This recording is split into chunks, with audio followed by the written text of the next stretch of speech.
To block the access to mobile data for specific apps on POCO C85, we just have to open the security app.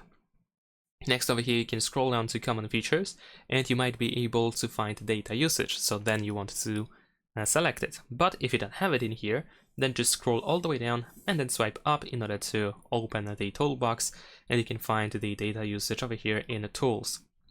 Next, select manage network connection.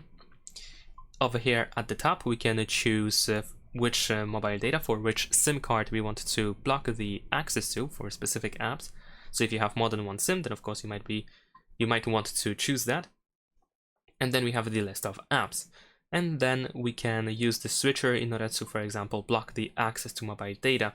So over here I just blocked the mobile data access for Netflix, for example.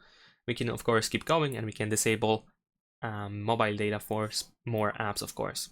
And that's pretty much it. Subscribe to my channel.